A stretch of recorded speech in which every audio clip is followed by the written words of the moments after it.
Bonjour à tous, je suis trop contente de refaire une vidéo. Je suis désolée, ça fait super longtemps que j'en ai pas fait, mais j'ai une excuse. J'étais en formation en fait, et donc je me suis un petit peu concentrée sur ma formation que j'ai finie depuis très peu de temps. Donc me revoilà parmi vous. Aujourd'hui, c'est pas hyper original, mais on m'a demandé un déodorant. Donc comme j'ai une petite quantité à faire, j'ai dû changer la quantité des ingrédients. Donc comme ça, je vous noterai pour 30 grammes. Donc vous voyez mon pot qui est nickel, qui a été désinfecté, etc.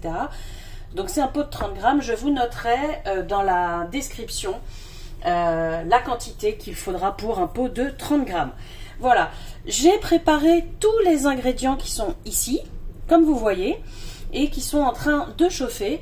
Là derrière vous voyez il y a écrit Résine Nature Cosméto, c'est ma nouvelle page Instagram dont je suis relativement fière parce que je fais beaucoup en ce moment d'objets en résine. J'ai un petit peu diminué la cosmétique parce que j'avais trop de savon, trop de cosmétiques à la maison. Donc voilà, et je me suis mise à la résine pour commencer un petit peu des cadeaux de Noël ou des choses comme ça.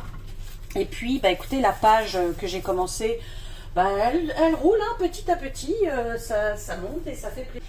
Donc je vous glisserai peut-être 2-3 petites photos de ce que j'ai fait en résine, de façon à ce que si ça vous intéresse, vous veniez jeter un œil sur ma page Instagram.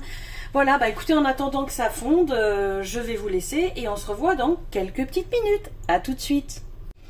Voilà, écoutez, ma recette a bien fondu. Comme d'habitude, ce qu'il y avait de plus long à fondre, c'était la cire d'abeille. Écoutez, je pense que pour ceux qui ont déjà vu mes vidéos, vous connaissez un petit peu les recettes. Il y a de l'huile de coco, du beurre de karité, de la cire d'abeille, du bicarbonate, de la maïzena. J'ai pas encore mis la palmarosa et le monoeil parce que ça se met à la fin. Donc là on va rajouter une goutte de palmarosa, il n'y a pas besoin de beaucoup plus parce que franchement c'est déjà pas mal quand on connaît l'odeur.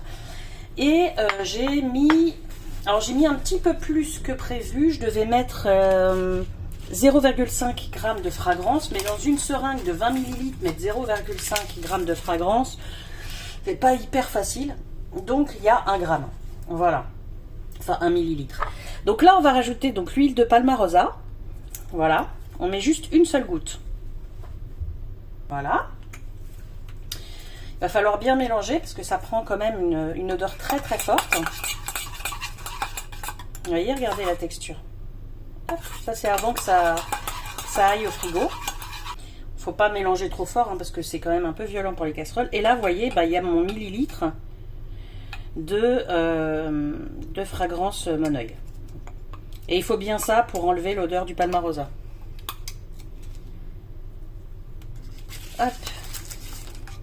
Avant, il faut évidemment bien désinfecter tout le matériel avant de vous en servir. Bien vous laver les mains. Et ensuite, on le met dans le pot. J'espère que j'ai fait assez surtout. Ça me semble pas énorme comme quantité. Quand vous le mettez au frigo, ne le mettez jamais fermé au frigo. Il faut le laisser refroidir sans le couvercle. À mon avis, une demi-heure, c'est déjà pas mal. Ça. Donc voilà, écoutez, on se revoit une fois que c'est sec. À tout à l'heure. Voilà les amis, ça fait environ une demi-heure que je l'ai mis au frigo. Et puis il est bien sec. Si je fais ça, ça coule pas. Donc c'est bon signe. Donc j'y ai mis une petite spatule. Et puis j'ai marqué déodorant Palma Monoeil. Voilà, on voit rien avec la lumière. Voilà. Donc maintenant on peut le refermer.